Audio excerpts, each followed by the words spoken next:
Tuturo ko nga sa inyo pala guys yung paano mag-repair ng mga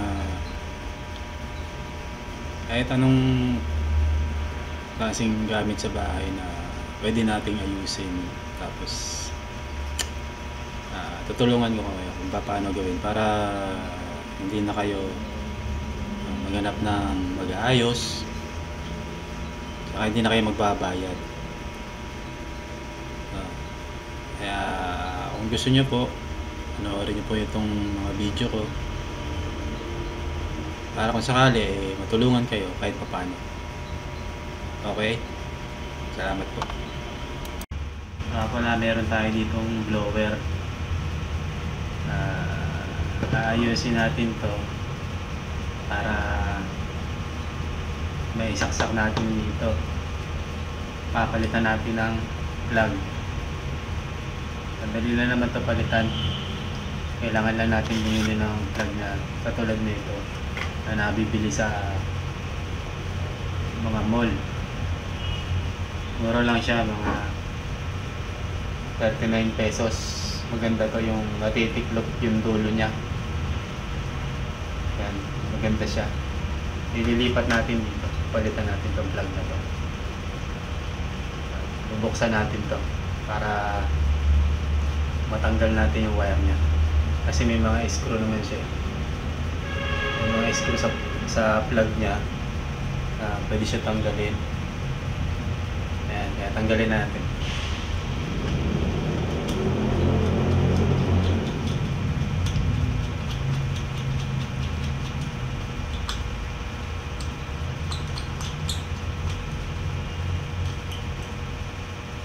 Ayan. Ayan. Ito yung laman niya. Meron pang fuse. Ngayon, nga pala, huwag kayong magtataka minsan pag hindi umanda rin blower nyo. Tignan nyo muna yung loob ng saksakan nya. Kasi merong fuse dito. Pag sira to, hindi to gagana yung plug. Baka isipin nyo na sira. Pero hindi. Tingnan nyo muna yung loob ng plug kasi meron siyang fuse sa loob. Ayan. Pero ang gagawin natin ngayon kasi papalitan natin siya. Tatanggalin natin yung mga wire. Ito, yung mga screw dito.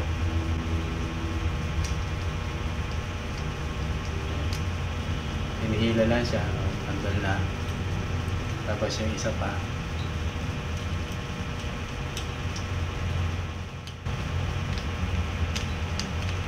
Yan.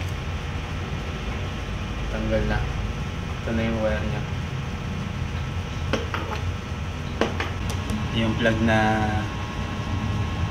binili natin. Ito. Kapit natin siya dito.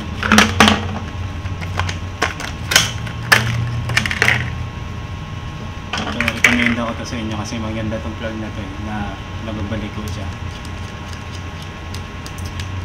Saka hindi nyo na kailangan magbuhol ng wire dun sa screw kasi sinusuksok lang din siya. Sinusuksok lang din sa loob. May suksukan din. Ayan o. Tanggalin natin to.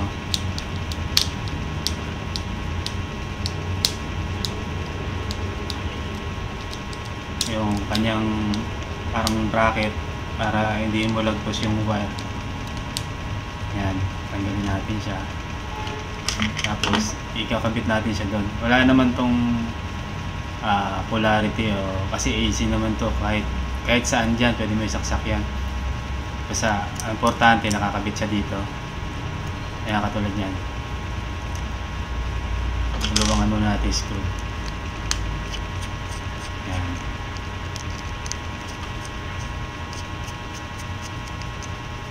Yan. Pwede mo siyang itodo paangat kasi hindi naman sila tatanggal yung screw.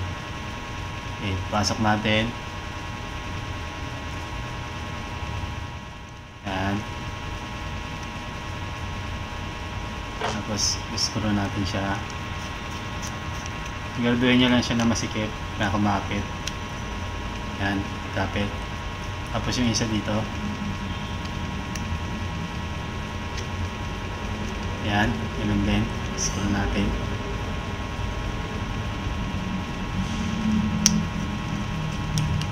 Siguraduhin nyo lang siya na talagang kumapit kasi baka may biglang notepos. Yan, okay na siya. Tapos ito natin nilalagay ngayon yung parang ano niya, bracket. Yan, para kumapit yung wire, hindi matanggal.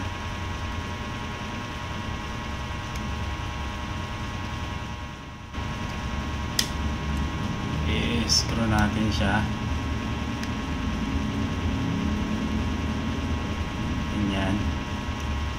So kabila din.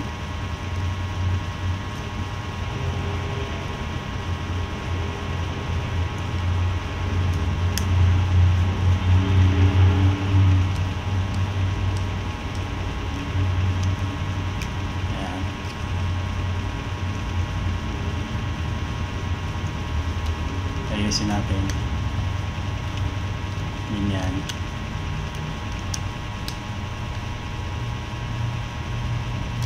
Yan, kailangan masikip para hindi mahila.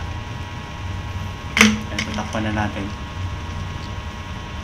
Pero doon nyo lang na mahigpit na mabuti yung dalawang screw na yan para hindi malagpos yung wire. Balikan natin yung takip. Screw natin.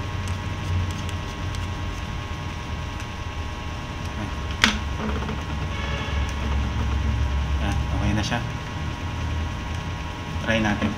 Saksak.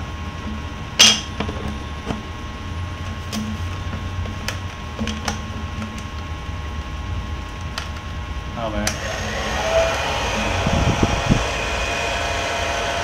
Lakas niya.